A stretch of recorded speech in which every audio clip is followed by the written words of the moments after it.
Olá, bem-vindo ao Três Tons de RH. Agora a gente está numa nova fase, né? Temos um componente, luz componente aqui, o Eduardo Saig, que vai se apresentar rapidamente. E nessa nova fase, o Sérgio Nogueira, nosso companheiro de sempre, né, Valerie? Ele está num Amigão. período de sabático, né? E ele pediu exatamente esse período sabático que a gente, nessa nova fase, a gente está com vários convidados e o Eduardo, ele vai participar exatamente do Três Tons, né? Nessa discussão que é uma discussão rica. A gente trouxe um convidado aqui, Lúcio, que eu vou apresentar, mas antes eu queria que o Eduardo falasse um pouco, se apresentasse. Obrigado, Roberto. Bom, meu nome é Eduardo Saig, sou sócio fundador da Techers, uma consultoria de recrutamento e soluções para recursos humanos, tecnologia e profissionais com deficiência que desejam trabalhar no mercado corporativo. Agradeço bastante a oportunidade de fazer parte dessa temporada. Legal. O tema hoje é cultura, transformação cultural. E a gente trouxe uma pessoa que é especialista nesse assunto, um amigo de longa data, o Edvar Guirelli. Ele é consultor e conselheiro com experiência em processos de transformação cultural. É professor de MBA, do RH, liderança da FIA USP. Ele é especialista em transformação cultural, em construção de times, e é psicólogo, né, especializado. O currículo é grande, né, Edvar? Eu vou Fica tentar aqui uma hora. resumir aqui, mas o Edvar é sócio fundador da Blend Consult e trabalha com várias empresas nesse processo, né, de transformação cultural, que é um tema importante nas empresas, né, e que tem que ser tratado da melhor maneira, não, Eduardo? Não, não, Edvar. Muito bom. Olha, imenso prazer estar com vocês aqui, dois Muito amigos, bom. Val e Roberto, e agora um amigo novo aqui, o Edu. É uma satisfação enorme estar com vocês aqui gravando e falando sobre um tema que eu acho que é de extrema importância para todos nós e para todas as organizações, numa perspectiva até, por que não dizer, de país, né? Sim. Acho que é extremamente importante isso. Super. Muito bom. Para começar, normalmente a gente quer conhecer um pouco mais sobre a carreira do entrevistado. Você pode falar para a gente como é que você caiu aí nesse tema Nesse mundo, cultura, nesse mundo. né? Tá Antes bom. disso foram muitas coisas, né, que Nesse você mundo. fez. Perfeito. Quanto tempo vocês têm? Não, brincadeira. Bom, eu sou oriundo da área de recursos humanos por ter feito psicologia. Na verdade, eu não sei o que veio primeiro, se foi recursos humanos e psicologia ou vice-versa, mas o fato é que eu estou em recursos humanos desde o Personal Department. Não existia Human Resources, né, no Brasil, não existia isso. Então, eu sou desta época, 50 e poucos anos já, sempre voltado a desenvolvimento de pessoas e fiz a minha evolução em recrutamento, seleção e desenvolvimento, treinamento de liderança. E eu fui muito jovem executivo. Eu, com 28 anos, eu fui um jovem diretor em varejo e no Bom Preço, no Nordeste. Isso vale a pena dizer porque tem uma lição de cultura aqui para mim muito interessante.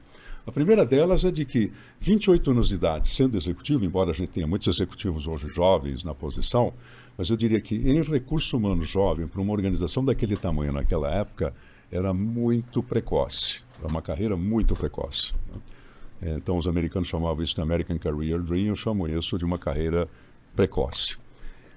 A outra questão é que eu aprendi na prática o que é cultura na pele. Vivendo no Nordeste, aí eu vi que paulistão, aí eu vi como é que funciona essa antropologia na pele. As diferenças de usos e costumes, a diferença de linguagem. Eu tinha dificuldade de entender as pessoas. Por falta de hábito mesmo, da velocidade da língua, do maneirismo, de toda a ginga da língua, etc. Enfim, tive que ler muita coisa sobre literatura específica para poder entender que o Brasil são vários Brasis com culturas muito particulares, o que dá uma riqueza sensacional ao nosso país, né? Eu acho esse país fantástico exatamente por essa diversidade e essa riqueza maravilhosa. E depois fui parar na editora Abril. Aí eu fui fazer ver um pouco de jornalismo, né? um pouco de notícia, de revista, enfim, entrei na mídia e depois aí sim segui carreira para consultoria. E desde então, há 30 anos em consultoria, sempre em desenvolvimento de liderança, que foi minha paixão, sempre voltado à academia. Eu não sou acadêmico, mas sempre estive na academia, comecei a dar aula muito jovem na Faculdade Objetiva em Psicologia, e hoje Fundação Dom Cabral, São Paulo. Então, eu tenho sempre um pé na academia, porque eu acho isso extremamente relevante, embora não seja acadêmico, mas sempre desenvolvendo projetos ligados a desenvolvimento de liderança, ligados à transformação organizacional, ao desenvolvimento organizacional, ao coletivo e ao indivíduo. Então, esse foi um pouquinho do meu trajeto até então, que eu tenho aprontado por aí. Muito bom, excelente. Edivar, posso já começar? Vai. Manda. Pergunta muito simples, tenho certeza que a resposta pode ser não tão fácil. O que é cultura organizacional? Boa questão. Uau! Tem vários autores com várias definições, todas são muito válidas. Eu gosto muito, eu vou dar uma breve aqui e depois eu amplio, mas eu vou dar tem uma já falecida, Wangari Maathai, que foi professora, foi ativista ambiental, foi política no Congo, foi Nobel da Paz em 2004. A Wangari Maathai dizia, mulher negra, a primeira negra como ministra, a definição que ela dá é tão simples quanto isso: cultura é sabedoria codificada. Isso vale para um país, vale para um povo e vale para a organização. É sabedoria codificada. E o que significa isso agora olhando tudo na perspectiva prática? Cultura é como a gente se manifesta no dia a dia, na tomada de decisão, como a gente se manifesta nas conversas e nos rituais da organização, sejam eles quais forem, desde o cafezinho até uma reunião relevante. Como a gente toma decisões em relação às pessoas, como a gente age em relação à relação da organização com os diversos stakeholders dela, sejam eles o fornecedor, seja o cliente, seja um parceiro de negócio, é como nós atuamos de uma maneira regular e consistente. Qual é a nossa consistência de comportamentos e atitudes em direção aos diversos públicos envolvidos com aquela empresa, com aquela organização. É um posicionamento de mundo, né? Como é que me posiciono no mundo, né? Exatamente, no que a gente acredita e no que a gente... Ele é um código de conduta. O que é permitido fazer aqui, o que não é permitido fazer aqui. Como fazemos coisas no dia a dia. Como nós fazemos as coisas no dia a dia. Como a gente toma a decisão aqui, como a gente faz as coisas. Parece simplista isso, mas... Você tem, além disso, o que o Schein chamava muito bem de artefatos da cultura, que cultura também é a forma como eu estruturo o meu modelo de negócio. Cultura também é a forma como eu estruturo o meu modelo operacional. A cultura é a estratégia de negócio, não é algo à parte da estratégia de negócio. A cultura faz parte da estratégia de negócio. Ou seja, a natureza do meu trabalho, a natureza do meu negócio tem que ter uma relação direta com a minha cultura. Exemplo. Se eu sou uma organização mais mecânica, mais processual, provavelmente tem uma cultura que valorize muito mais processos, inovação em processos, assim por diante. Se eu sou uma organização mais voltada a cliente, mais atendimento ao cliente, provavelmente eu tenho uma cultura mais relacional. Portanto, não tem cultura certa ou errada. Tem a cultura adequada àquele teu momento de negócio que pode, ao longo do tempo, evoluir ou, eventualmente, até se transformar mesmo. Ela pode ser, em algum momento, disruptada, porque o teu modelo de negócio mudou fortemente sobremaneira, por alguma razão. E aí você tem que rever a resposta que você vai dar muda também, né? Tem que ser adaptada, né? Para o novo momento. Exatamente. Só uma questão, Edivar. Como que a cultura ela limita ou ela alavanca a performance de uma organização? Legal. Bom, vamos dar exemplos. Se a sua cultura é uma... Vamos pegar o sistema financeiro. Eu gosto muito de dar exemplos. O sistema financeiro tem uma cultura fortemente orientada à conquista de resultados. Conquista de resultados. Muito bem. Agora, tem alguns deles que têm a conquista de resultados fortemente orientada para cliente. Como ele se alavanca nisso? O diferencial dele está no relacionamento com o cliente. Nós temos exemplos passados, recentes. Por exemplo, a BN era um banco que tinha fortemente este olhar de resultado, mas com este veio de relacionamento forte com o cliente. Se nós pegarmos, por exemplo, o Banco Itaú tem uma cultura fortíssima orientada para a inovação e processos. Eles são muito bons nisso, então resultado com forte orientação para processo. Se a gente pegar o Santander, orientação para resultados com forte orientação para desenvolvimento de produto, inovação de produto. Então, essas pegadas é que alavancam os resultados respectivos da organização, fazendo com que elas descubram os seus diferenciais competitivos. Isso ajuda a alavancar diferencial competitivo. Da mesma maneira, você pode ter problemas de performance, ou seja, se eu estou num ambiente que está em constante mudança e evolução e eu não percebo nuances que estão mudando no ambiente e não me transformo, por exemplo, se você pegar toda a mídia brasileira e pegar a mídia que era a mídia que dominava o mercado, não existia as novas mídias de tecnologia e inovação. Então, os grandes broadcasts dominavam o mercado. O que eles fizeram? Fizeram uma forte evolução e adaptação em função da mudança de tecnologia, porque, do contrário, se não incorporassem um novo modelo de negócio, um novo olhar para o consumidor e para o cliente, onde eu somente dito aquilo que tenho que fazer e não mais olho o cliente, eu tenho um problema. Sim. E isso vale para qualquer tipo de organização que era muito em si mesmada, porque dominava um certo mercado, tinha hegemonia de mercado, tinha um bom market share, portanto tinha esta prevalência de ditar usos e costumes de mercado, seja de serviço ou de produto, e de repente se ver numa competição global, né, super sistêmica, e se vê atacada por organizações que até então ela não fazia ideia que podia concorrer com o mesmo negócio dela, ou paralelamente destruir, ou levar potencial, levar pessoas relevantes para essas novas organizações e perderia talentos. Então, aí ela se dá conta dizendo, opa, isso também pode, o que me trouxe até aqui não necessariamente vai me levar lá para frente. Então, essa é a questão. Então, o sucesso, quando você fica paralisado ou acomodado no sucesso, achando que o fato de você ter muitos anos te trouxeram até aqui desse jeito, não significa que vai te levar para lá da mesma forma. Daí a necessidade da revisão.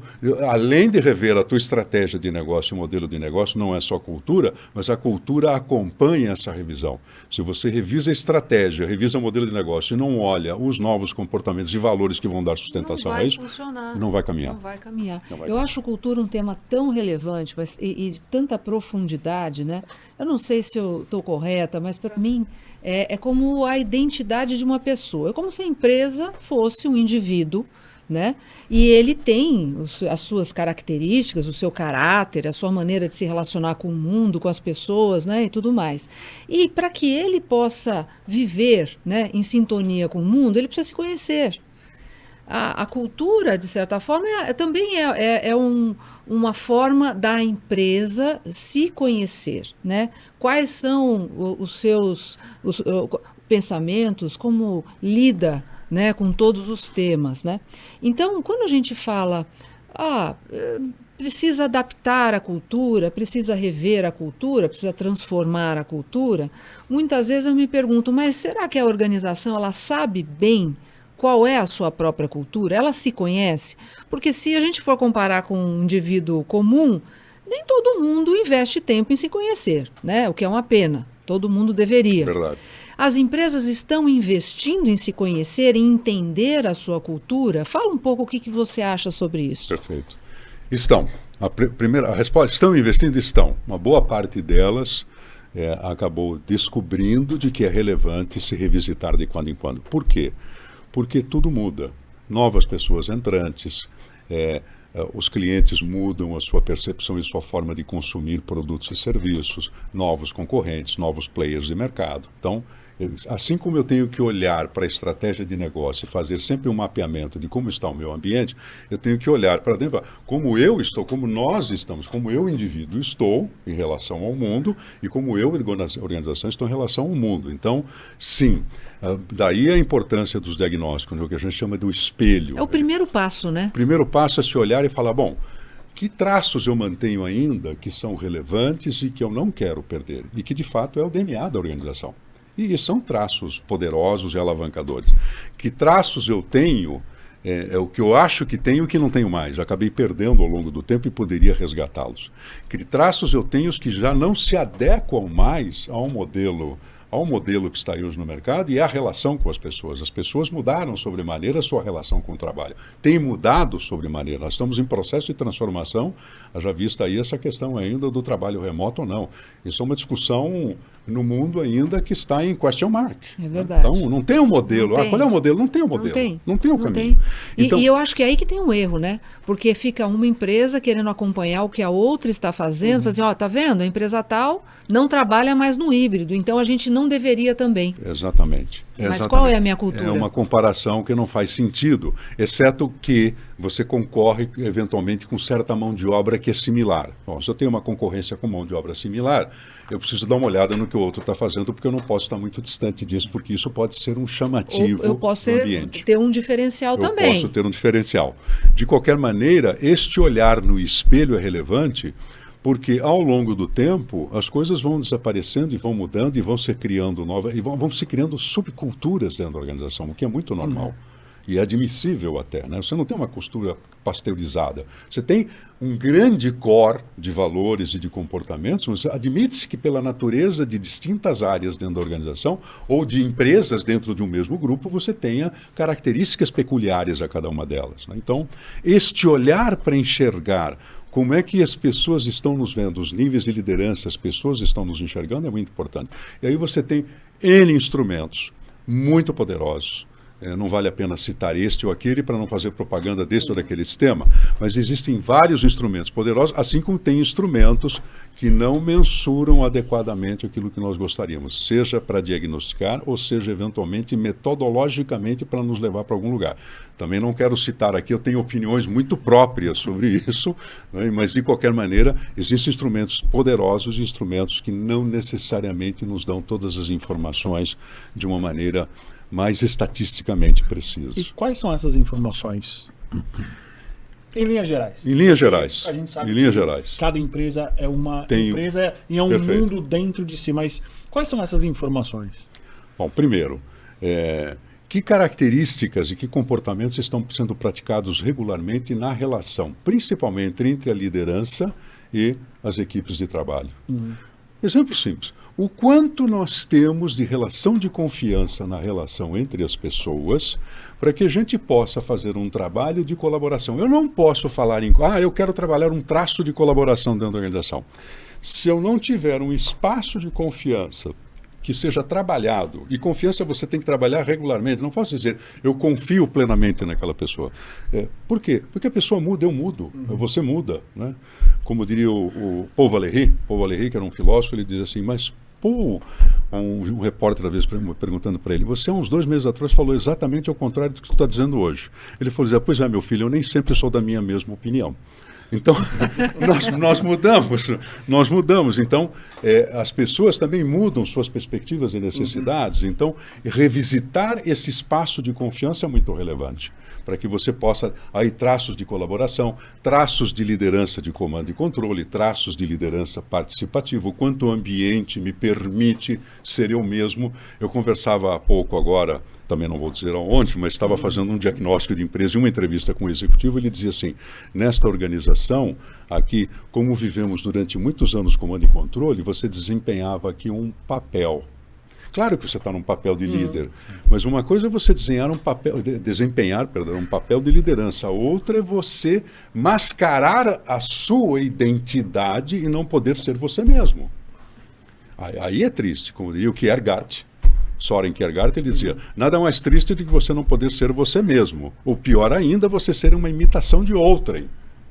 Então, essa é a questão que se mensura. Quantas pessoas podem, de fato, ser elas mesmas e colocarem as suas opiniões, as suas ideias de uma maneira transparente e sem represália? O quanto eu posso cometer erro, e este erro num processo de aprendizagem orientado, com consequências, evidentemente, mas o quanto existe um sistema de consequências que seja justo e que me mostre, olha, não é o erro, sim, ok, como aprendizagem, mas cuidado, porque você pode criar exposição da organização, seja por risco financeiro, risco de reputação, seja lá o que for. Tem um limite para isso, tem um processo de aprendizagem.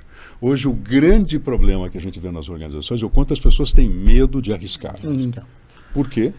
Porque tem um sistema punitivo, seja ele explícito ou não, pode ser até alguma coisa que seja autoimposta, na verdade não está lá, mas eu me autoimpus porque vivi em culturas que me modelaram tanto neste modelo de preservação, de conservadorismo, que eu tenho receio de me expor agora.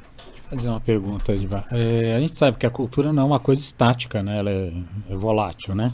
E às vezes ela muda, né? Independente de você estar trabalhando ou não a cultura, né?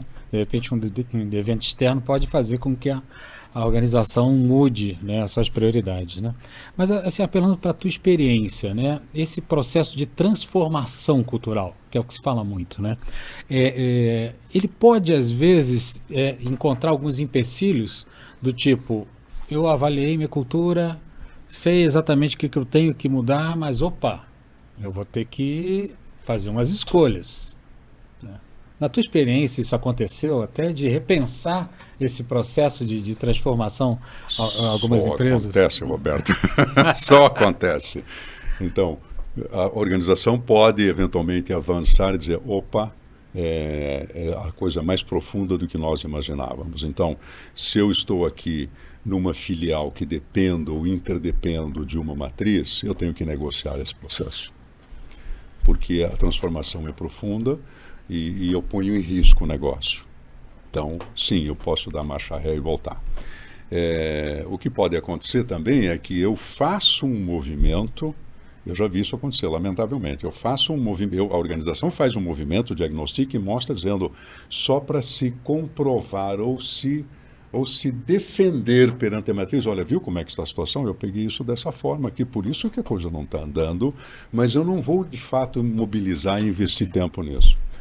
Todo o processo de transformação organizacional, eu sempre começo ou com o conselho ou com o comitê executivo e digo assim para eles, eu quero a coisa mais relevante que vocês têm, que não é a grana, que vai custar caro, mas é o seu tempo. Porque se os indivíduos não dedicarem tempo a eles mesmos para se revisitarem, e esse é o processo onde a coisa pode falhar, porque eu tenho que me revisitar como executivo e eu tenho todos os meus preceitos e tenho toda a minha carreira, eu tenho todas as minhas convicções, é difícil sair das minhas convicções, isso dói, e às vezes eu tenho que me revisitar nisso, como o executivo número 1 ou como um grupo do comitê executivo, nós temos que rever o nosso modus operandi e a partir daí é que começa o processo. Invariavelmente o processo emperra aí, porque se delega a área de recursos humanos, e a área de recursos humanos tem sua importância capital como guardiã, não como condutora da cultura, nunca em hipótese nenhuma, como guardiã, como mentora espiritual da organização, vamos dizer assim. Mas a cultura é do grande comitê executivo, é do conselho do comitê executivo e notadamente do CEO. Então, se esses não embarcam, invariavelmente os grandes processos emperram aí. Então o que acontece? Eles começam a fazer programas de treinamento, que são muito relevantes, todos nós passamos por programas de treinamento, são bárbaros, né? Mas transformação cultural não é programa de treinamento. O programa de transformação é muito mais profundo do que treinamento, porque envolve um desenvolvimento de novo formato, de novas conversas, de revisitar as conversas na organização, um novo formato de relacionamento e de governança, a começar pelo comitê executivo, e isso ir perpassando por toda a organização de uma maneira, aí o chamado de maneira exemplar. E da maneira exemplar, sabendo que nós vamos errar no meio do caminho. Admite-se que se erre nisso. E aí também o suporte individual a cada um dos indivíduos, notadamente aqueles que estão em forte posição de comando e liderança, portanto, supostamente, tem uma grande rede de influência dentro da organização. Pergunta a qualquer executivo hoje, quantas pessoas você influencia dentro da organização? A começar dentro, não vou nem pensar fora da organização. Quantas pessoas você influencia dentro da organização? Quem são as pessoas? Você consegue listar? Em que você acha que você as influencia? Aí a pergunta reversa. Por quem você é influenciado dentro da organização? E aí é interessante porque você nota que o indivíduo se vê influenciando muitas pessoas em diversos temas, notadamente os técnicos, e não se vê influenciado por ninguém. E isso é um problema, porque eu só posso passar por processos transformacionais legitimamente quando me permito ser influenciado, quando eu sou permeável a novas ideias e a feedback, Que é uma construção etc. conjunta, não Claro, é? Não tem como claro. você fazer só um movimento numa direção. Claro. E faz tanto sentido isso que você está falando, porque você já começou dizendo o que é a cultura, é um modo de tomar decisões, né? É como nós nos organizamos no dia a dia. Quem dá a batida do tambor é o primeiro executivo, são os primeiros executivos, é o conselho. Então, se na tomada de decisão que já vem de lá, não tiveram a mudança esperada, necessária, né, desejada, ela não vai acontecer, né? Então tem que realmente ter este grupo. Mas você falou de um papel importante que é o papel de recursos humanos como o grande guru, né? O guardião. O guardião, desculpa, o guardião. O né? mentor espiritual. O mentor espiritual. Interessante, né? Existem algumas nomenclaturas para a função, né, de recursos humanos que elas acompanham um certo modismo. E hoje eu posso dizer que ela transita um pouco entre cultura e sustentabilidade, ESG. Mas várias áreas de RH hoje em dia trazem, né, o tema cultura. Como é que você vê a atuação de recursos humanos? Uma visão crítica mesmo sua, até porque a crítica ajuda, né, a todos a melhorar, né? A atuação da área de recursos humanos nesse tema, principalmente quando trazem em si ali este objetivo. Perfeito. Bom, o papel de recursos humanos é extremamente importante. Mas, de novo, o recursos humanos não é dono do processo. Ele pode ser o disparador do processo. Então, o papel de recursos humanos é mobilizar o CEO, mobilizar o comitê executivo, dizendo, olha, senhores, senhoras, está na hora de fazer uma revisita. Então, esta influência de ajudar a organização, notadamente o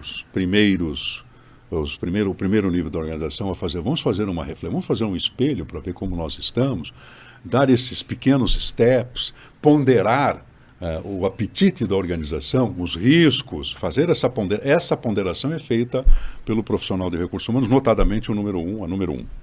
Então, mais ainda, ajudar, né, depois a escolher qual é a consultoria, qual é o parceiro que vai tratar disso, de que maneira, com que critérios, fazer um processo legítimo, autêntico de contratação e, a partir daí, ajudar a fazer a instalação. E acompanha o processo. Ajuda a bater o bumbo, ele é uma espécie de counseling do CEO, tem que grudar no CEO para auxiliar o CEO, tem que ser counseling dos seus parceiros, fazer de quando em quando uma retomada de conversa, como está isso na sua área, como você está se sentindo nisso, ser uma espécie de suporte à área, como se fosse o verdadeiro business partner de cada um dos seus parceiros.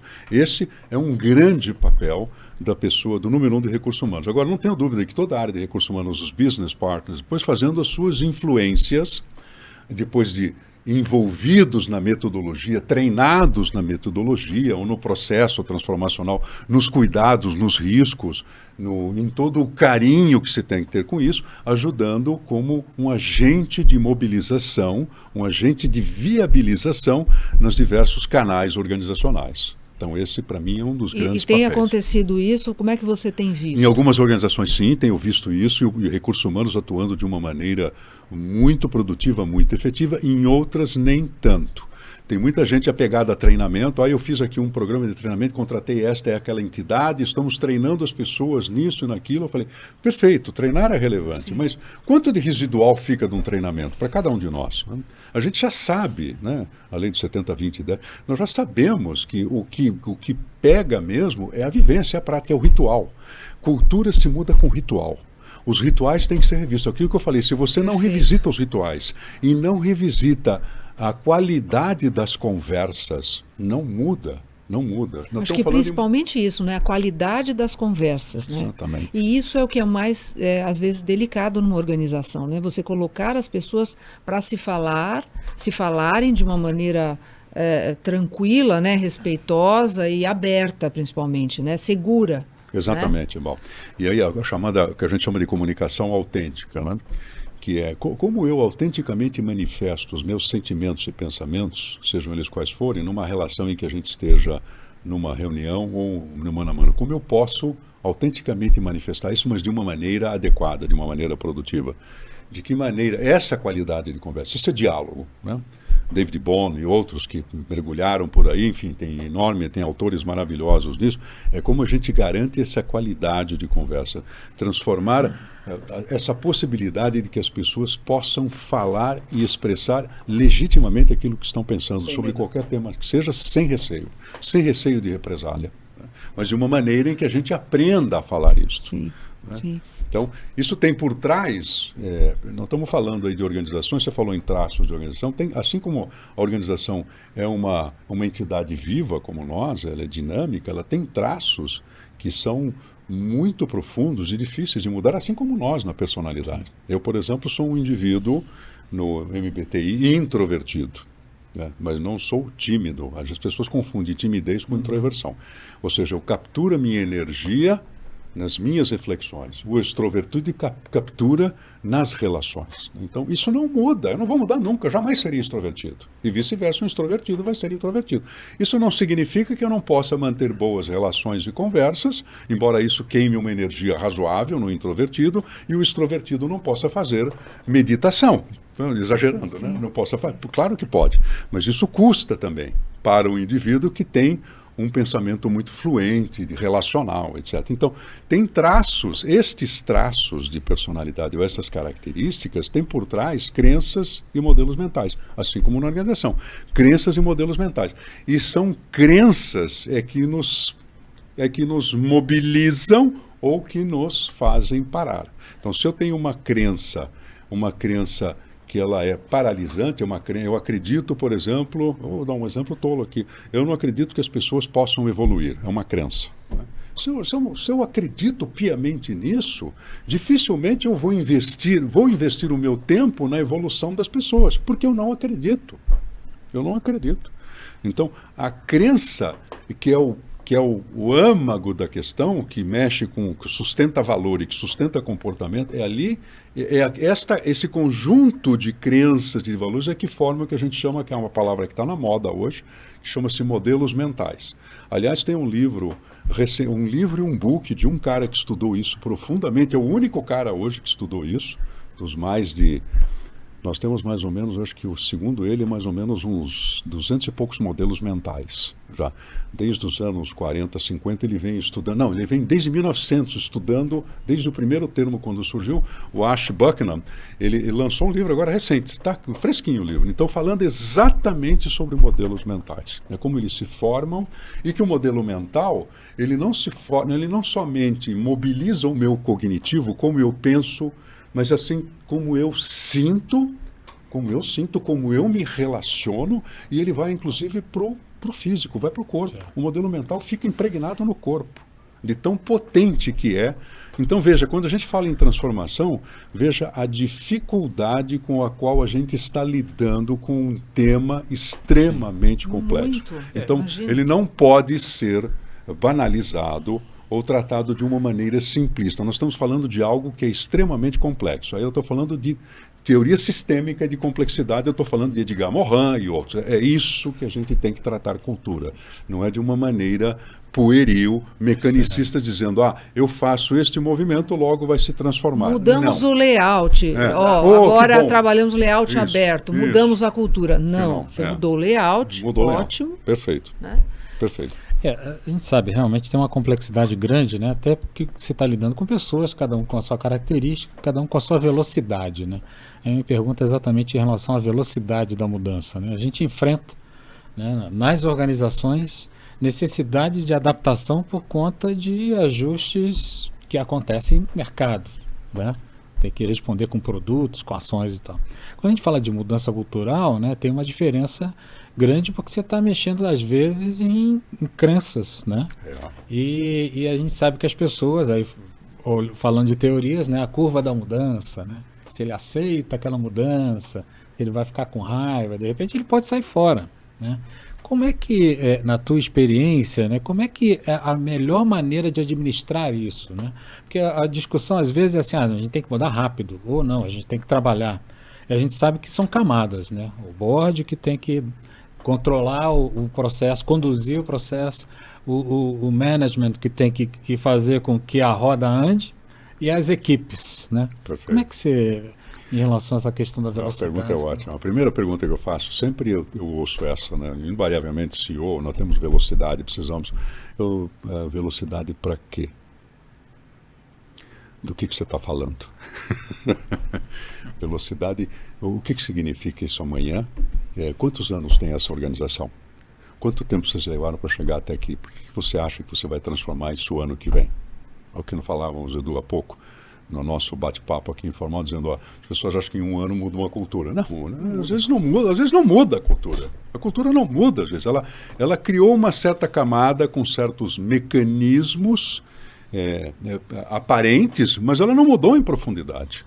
Então, como a gente lida com isso? Aí é dar ritmo no processo e para dar celeridade ao processo tem que dar ritmo dizendo, olha, tem pessoas que vão se movimentar, tem pessoas já por natureza, característica de personalidade, que convive com a mudança com muita facilidade, convive até com o caos. A gente tem bons exemplos de empreendedores que navegam muito bem assim, e tem pessoas que são muito conservadoras e têm muito receio da mudança. Então aí, se você tem um perfil que você mudou sobremaneira na organização e que você precisa de pessoas com maior apetite à inovação, porque isso é uma característica da sua cultura, e você tem pessoas que não têm essa característica, você tem que revisar o teu modelo de administração, de recrutamento e seleção, porque você está pondo pessoas que são inadequadas no processo. Não vai funcionar. Refratárias. Não vai funcionar. Não vai funcionar. Há elementos, eventualmente, que já estão numa fase da organização, ou que tem um certo cansaço em relação à organização, que já tem um cansaço do processo, que é natural, e a pessoa fala, eu não quero mais ir adiante. E é legítimo isso, a gente tem que ter garida e conversa, tem que dar garida para uma conversa dessa legítima, dizendo, o indivíduo não quer mais, vamos fazer um tratamento diferente para isso. Uma saída bacana, ele eventualmente pode contribuir de uma outra maneira para a organização, que não necessariamente no modelo dentro da organização, e isso começa a pensar em flexibilidade na organização, nem tudo precisa se fazer dentro da organização. Então, é este espaço que a gente tem que criar para poder dar um ritmo que seja razoável para que as pessoas acompanhem o processo. E podem ser fases também, né?